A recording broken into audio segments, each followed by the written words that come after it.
Chapter 7. I'm going to call this Hardin Park.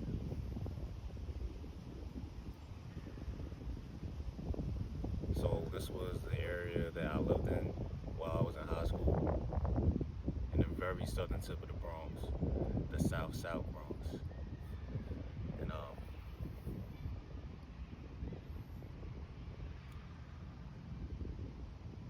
while I was out there, I would play basketball. Those were one of the recreational activities I would do. Everybody from the neighborhood would go to Hardin Park. Sometimes it was closed, so we have to hop the gate. I have a lot of memories that I can recollect from being there.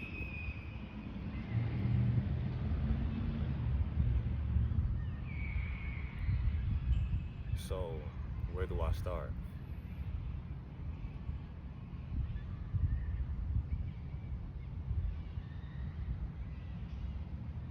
After school, I would go there to play basketball. I'll bring certain friends from my high school there. We go play ball. And that big dude that I told you about that could have helped me in the lunchroom, I brought him there once.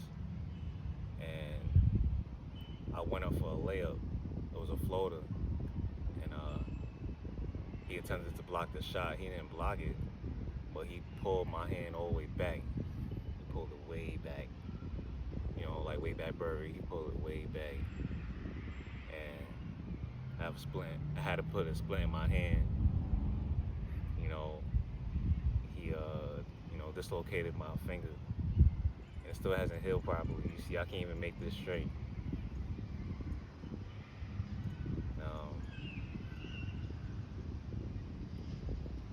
You know, and this was the part where, I became known for doing outlandish things.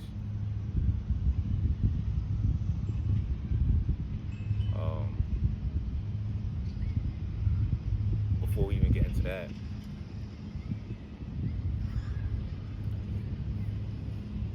I was a hustler. So even on the basketball court, I was a hustler. If I had a bad game where I couldn't put up any points, couldn't get any money, I found other ways to give my team an advantage. So if the ball was about to run out of bounds, I was the one that was chasing it. I was getting rebounds, blocks, steals, assists. Any way, I can lead my team to a victory.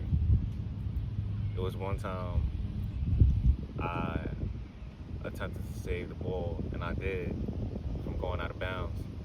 And I ran to the gate, and I chipped my tooth. I don't know if you can see it. I believe it's this one right here. And yeah, I hit my tooth on the gate. So that was really like gladiator school. We fought tooth and nail out there. Those were more simpler times. And them boys I had a problem with in Stevenson Commons, they even showed up one time. They seen me, I seen them, and it was peace. Nothing happened. We didn't even exchange words. It was more just a solid acknowledgement. We kept pushing. They played basketball and they went home. That was cool. And then I got into an altercation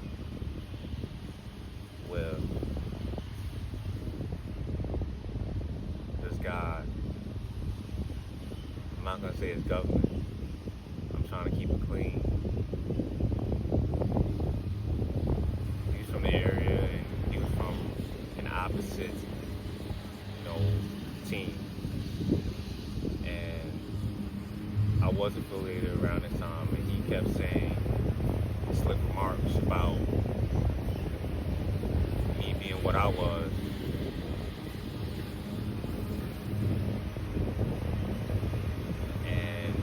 I didn't like it, so I confronted him. make these disparaging comments. So I took it upon myself to fight him. So I forced the issue. That was my fault. I didn't have to. But at that time, I was very young and naive, and I put something before my own self, which I would never do again. Especially as an adult now, I'm only going to put myself above others and things. Yeah, but I put this organization above me, and that's where I fucked up at. So, we got it on, we had the one on, but then, fucking goofball I was with, I'm not gonna say his name either. He was the one that put me on to all this nonsense. He jumped in, and that wasn't really a good look, and then he was telling him to strip. So I'm fighting him and we getting it on. I go first, and I'm swinging, he not dropping. Tough dude. And then, he started swinging back on me. And we just going blow for blow. Still standing.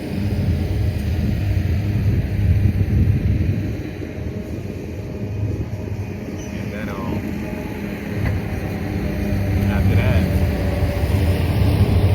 the little bozo, that was cool, but he jumped in.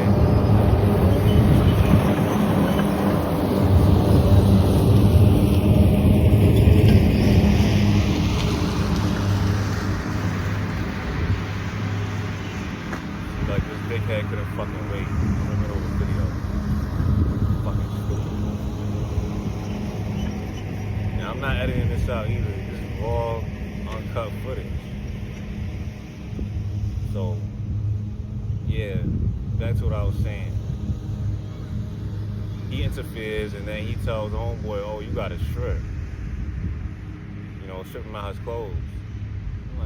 Why he trying to strip him out his clothes? Wasn't even that deep. I just wanted to get the one on so he could respect me. And then he was telling him to strip. And then the dude that I was fighting, he wasn't jacking that. He was like, nah, I'm not stripping. And on the real, he didn't say anything. He was just looking at him and then he just kept walking off. And then, I dapped him up after that because I'm like, yo, the dude I was with, he was willing to take it to the extreme for nothing. It wasn't that serious. I just wanted to get it on so he could respect my hands, and respect who I am. And, I shook his hand afterwards and he went about his day. And it's crazy. I ran into that guy again at a different location. I believe it was probably like 3, 4, 5 months later. I'm still in high school. I believe it was junior year. I ran into him at a boxing gym. See, so you see how the universe works. Imagine if the guy I was with wanted to take it to the extreme and make him do all that, and then I run into him. It doesn't really look good, So we at the boxing gym, and I was hitting the speeding bag. I was really focused on getting my shape in order. I was always heavy on that. But yeah, I ran into him, and we showed each other love. It was peace. He's from another side. I'm from another side, but it didn't matter, because we were very similar. He's probably one of the strongest, dudes that I ever encountered. Yeah, there's no knocking him out. Just like me, there's no knocking me out. And then after that, I got into another situation where I was in Harden Park again, and it was a dude from Shore Haven. He always came to Harden Park to play ball. That was the hub for everybody. So he came out there with his friends, and we all just shot around. We got into our little games. You might play a little 50. It's like 21, but you go by 5, 10, 15. So we play our little 50. And at the end of the game, when you hit 50, you got to make a 3-pointer. So while we're on the court, he's trash talking. Everybody trash talk, but I was more like nonchalant. I was humble. I ain't got time to do the bickering and back and forth. I'm not into that. When he kept antagonizing me, I'm like, yo, like, you gotta chill out, Wall. Like, he kept disrespecting, what I was representing. And, we were the only group representing what we was representing. So we were already a target. So I'm like, I'm not even feeling this. So it was one time I went to his neighborhood, and I'm like, man, look, you still have no slip remarks. I was waiting for him to say something this time, and he did. And I'm like, nah, yo, let's get it shaking, let's fight. And we fought, and he hit me with a heavy hook that definitely put me on my ass. He didn't knock me out, but he definitely made me stumble and put me on my ass. Because, I went into it blind. I mean, he was calculating. Yeah. And he was a basketball player. I didn't think he could fight. But yeah, he could fight well. And, after that, we just, left it at that. I was angry. And I just took that out. But back then, we could fight and laugh about it. Nowadays, it's not like that. It's not like that at all. If you fight, there's definitely gonna be repercussions. We're not in the same, atmosphere. It's a different energy out here. Everybody's, willing to pull out blicks and, just dump shit and, risk their life over something that could have been resolved with a conversation.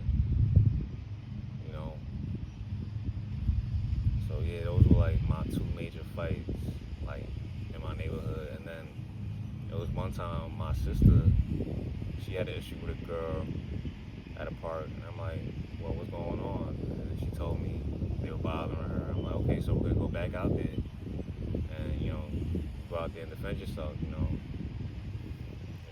If she put hands on you, I believe that was the case. It wasn't just words. She put hands on. I'm like, you can go back to that park, and just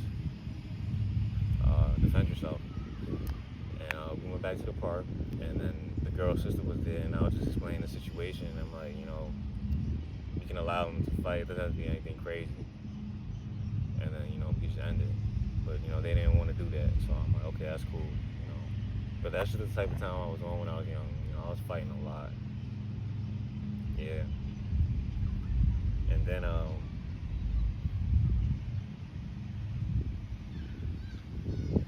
I had that situation where my mother's boyfriend, was fighting me in my bedroom because I didn't wash the dishes when he wanted me to. That's what that was about, because I didn't do it in a punctual manner. I had a long day of school, and I'm like, look, I'll get to it when I can.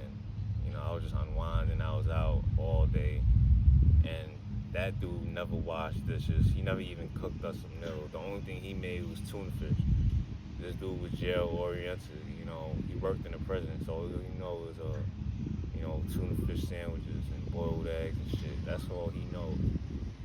He has a very concrete mind. There's no development in his mind. So yeah, we got into a physical event because of that. And then afterwards, I had a little bruise on my neck. He was scratching me up. He wasn't really fighting. And then after we got into, the fisticuffs, he proceeded to ask me to come downstairs. Oh, you tough and blah, blah, blah. Come downstairs. And ain't no telling, what would have happened if I would have went downstairs. He probably would try to poke me up, or, if he had a gun, he might have shot me. And then, see, this is why I had to carry, like, shotguns underneath my bed and, blades underneath my pillow, because of imbeciles like that.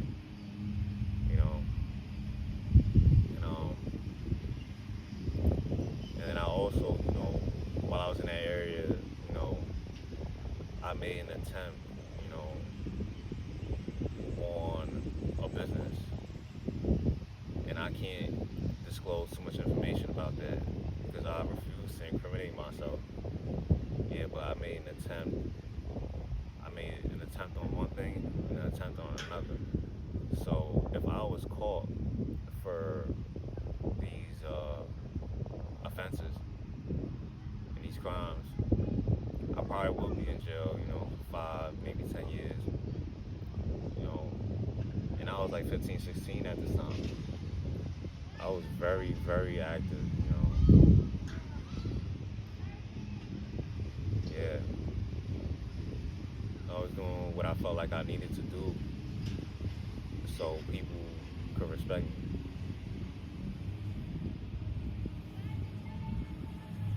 But you can't make people respect you.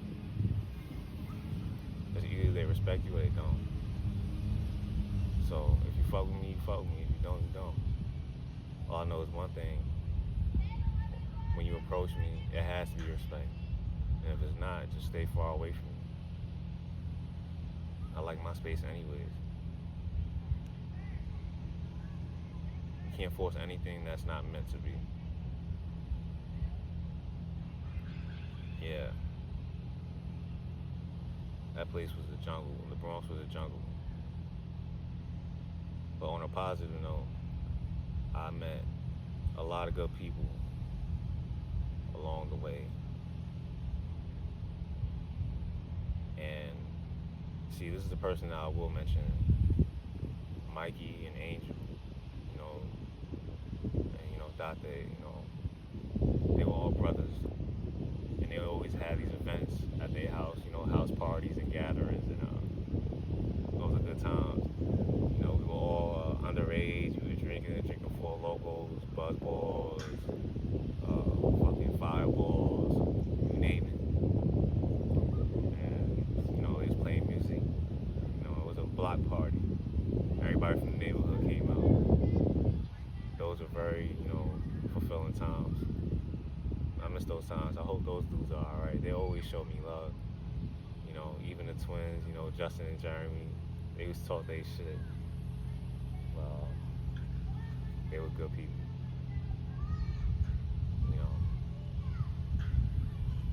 Yeah. And then, the counterpart that I told you, that, we had some type of rapport. He was my best friend, actually. We used to do a lot of things together. But eventually, he backdoored me and did some snake shit. But I used to go to his front porch every day. And I'll give him a little nickname because he was blood first, and then he turned crib. So, he flipped sets. So I'm calling Flip. And that's close to his real name.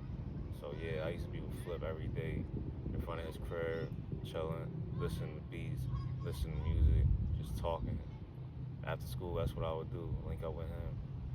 And we used to smoke blacks every day. He's the one that actually introduced me to a Black and Mild. I'm happy I quit that habit. It's a very bad habit. I don't smoke anymore. I gave it up. Yeah.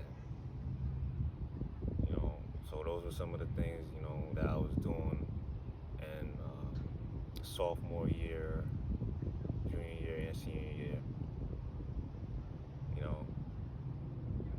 And then I also would travel around a lot. Like I would go to Millbank, in Harlem, Upper West Side,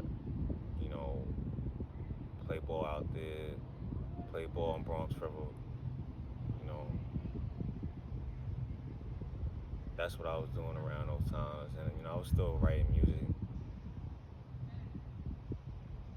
but I was distracted by way too many things, especially with females.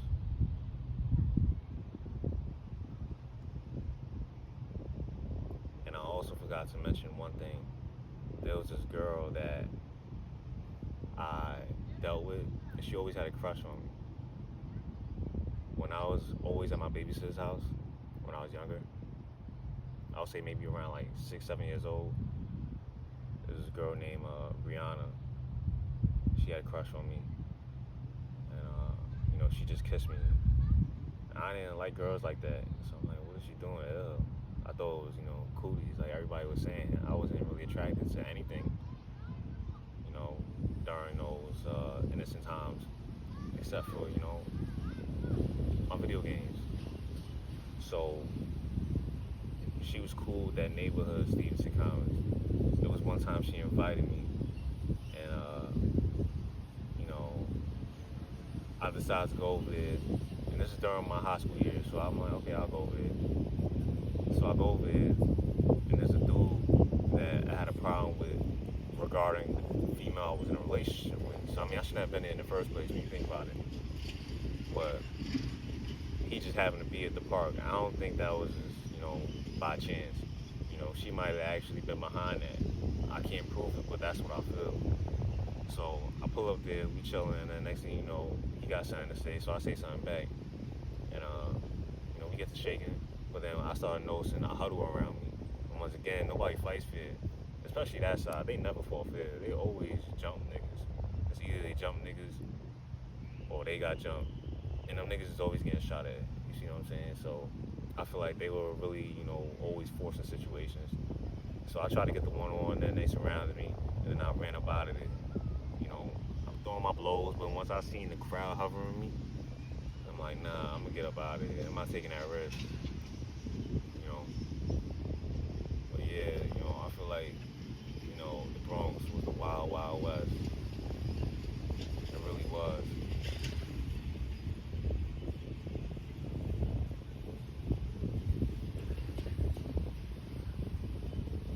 So everybody that's watching this, I firmly believe that you shouldn't go there. And if you're watching the news, there was an Amazon driver. He got shot at doing his job. It's random people getting hit out there. Like, it's not making any sense. When I was coming up, if you got shot, it was for a reason. Now everybody's getting hit. So I can't go back to the Bronx because, I'll lose it. I'll lose it. I wouldn't even be able to live a normal life. So, where I'm at right now, it keeps me grounded, keeps me safe, and it keeps other people safe. I'm not even worried about me being safe. I already survived so many things. So, I'm pretty sure that, I can protect myself. I'm not invincible, but I just know how to breathe energy. So, yeah, that was chapter 7. Hard and part.